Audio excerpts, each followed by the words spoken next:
Japan has subtly nudged India to remain committed to countering hegemonic aspirations of China in Indo-Pacific, even as New Delhi's efforts to mend ties with Beijing recently got a fill-up with Prime Minister Narendra Modi's informal summit with Chinese President Xi Jinping. Earlier this week, Modi received a call from Japanese Prime Minister Shinzo Abe. The two prime ministers discussed the situation in Asia, according to a note on the website of the Embassy of Japan in New Delhi. Abe was quoted telling Modi during the 20-minute call that he would like to further promote coordination and cooperation towards the achievement of a free and open Indo-Pacific. The note issued by Government of Japan did not mention Modi's response to Abe. The Government of India, too, did not come out with any press release on the call the Prime Minister received from his counterpart in Japan. The words of Japanese Prime Minister, however, appear to be significant, as they signaled that Tokyo would like New Delhi to stick to its stand against hegemonic aspirations of China, particularly in Indo-Pacific. Abe called Modi over a fortnight after the latter had an informal summit with Xi at Wuhan in central China on April 27 and 28.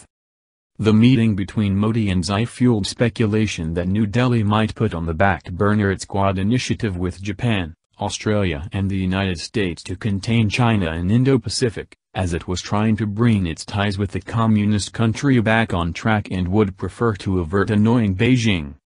Not only India but Japan, Australia and the US, too, have of late been calling for free and open Indo-Pacific to counter China's bid to flex its military muscles and expand its geopolitical influence across the region.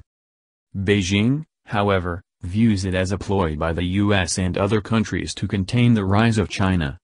Modi told Abe that he was looking forward to his upcoming visit to Japan this year, according to the note issued by Japanese government in New Delhi.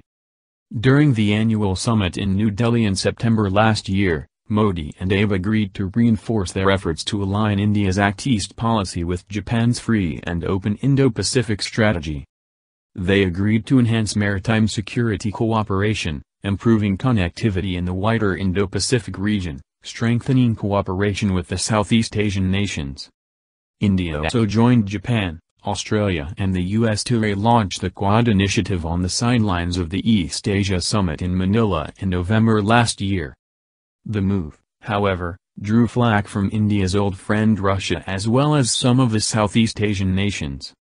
Just about 3 weeks before Modi's informal summit at Wuhan, senior diplomats of India, US and Japan had a trilateral meeting in New Delhi and agreed to remain engaged and strengthen cooperation and support for a free, open, prosperous, peaceful and inclusive Indo-Pacific region through partnership with countries in the region. They discussed the outcomes of a recent meeting of the Trilateral Infrastructure Working Group, a significant, but hitherto little-known initiative by the three nations, apparently aimed at providing an alternative to the Belt and Road Initiative of China in Indo-Pacific region.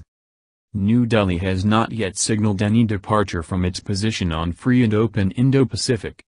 But Modi's informal summit with Xi at Wuhan and his plan to hold another similar meeting with Russian President Vladimir Putin at Sochi off the coast of Black Sea on Monday fueled speculation about New Delhi's move to rebalance its ties with the big powers, particularly in the context of Indo-Pacific.